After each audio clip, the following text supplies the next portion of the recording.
This episode of Teen Mom 2 starts off with Kale doing an episode of her Coffee Combos podcast. Her co-host, Lindsay, asks what she wants to talk about, and out of everything, Kale wants to talk about bleaching her asshole. I don't know if she just says things like that for attention or what. She also talks about Chris yet again, and says she's dating girls now because all men remind her of Chris now, even though logically she knows that isn't the case. For the actual podcast part, they just talk about how Kale might want to have more kids sooner rather than later. Stella is going to daycare soon. Brianna is asked how she's going to pay for it, and she basically laughs and says, I am paying for that. She seems happy to assume that Lewis has this down pat. He's apparently in town after his trucking job, but he hasn't asked to visit Stella yet. Anyway, the reason she needs Stella in daycare is because she's starting back at her job at the timeshare company that she's worked at for 5 years. Okay, is anyone else not surprised that Brianna's job is like one of the most annoying people on the planet? Timeshare salespeople are extremely persistent, and they will keep you in a room for 4 hours trying to sell you scam apartments or whatever. I think there was even a SpongeBob episode about them. But I will give her credit for this. She is one of the only moms with a legitimate job, so that is good.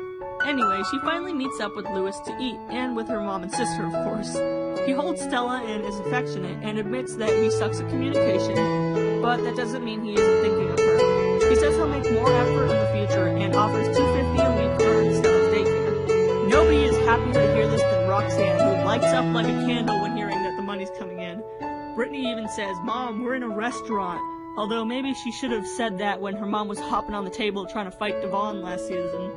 Over to Janelle. Jace is in her car asking if the C word is a bad word. Janelle is probably sitting there worrying that her parenting skills are going to come into question again, because Jace was cursing in the past when he was a lot younger. But luckily, Jace is just talking about the word crap, so it's just a funny kid moment.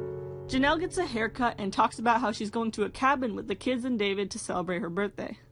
Corey hosts a birthday party for the girls, and Leah is going to have a separate party with a unicorn theme.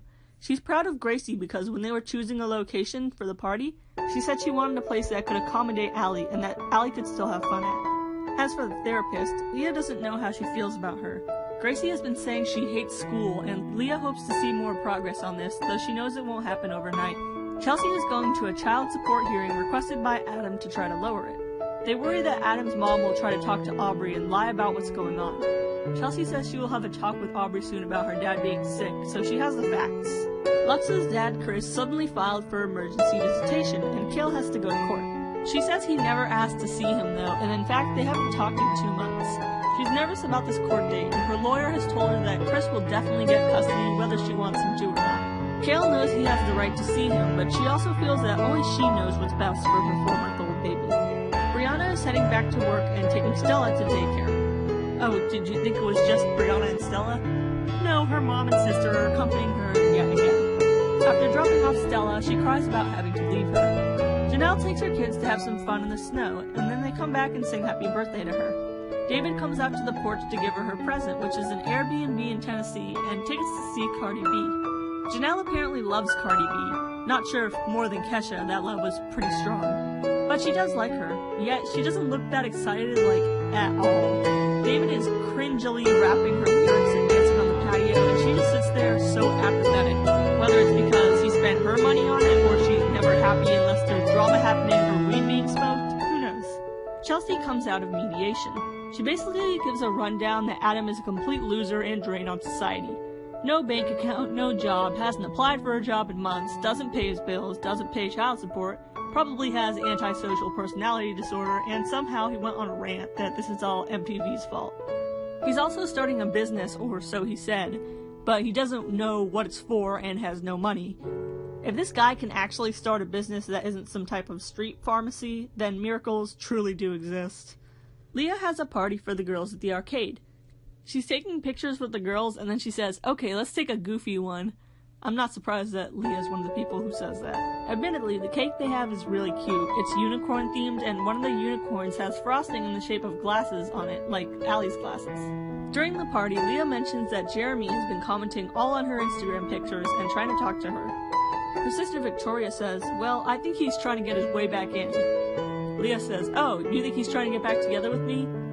No, I think she meant what she said, that he's trying to get his way back in. I think she meant it pretty literally. Brianna picks Stella up and calls Hobby and chats. Meanwhile, at home, Roxanne asks Nova if she's gonna miss her mom. Savage Nova just flat out says nope. She says she feels like Brianna doesn't like taking care of her, only Stella. Roxanne reassures her that it's just because Stella is a baby that she needs more attention. She asks, okay, well, your TT Brittany takes care of you, and then Nova just calls her lazy. Like I said, Savage Nova does not hold back. Kayla is back from court. Apparently she had to testify against Chris, which I'm sure she loved because she probably got to talk to him for like 10 minutes uninterrupted. The results are that Chris can spend 5 hours with Lux supervised by his aunt.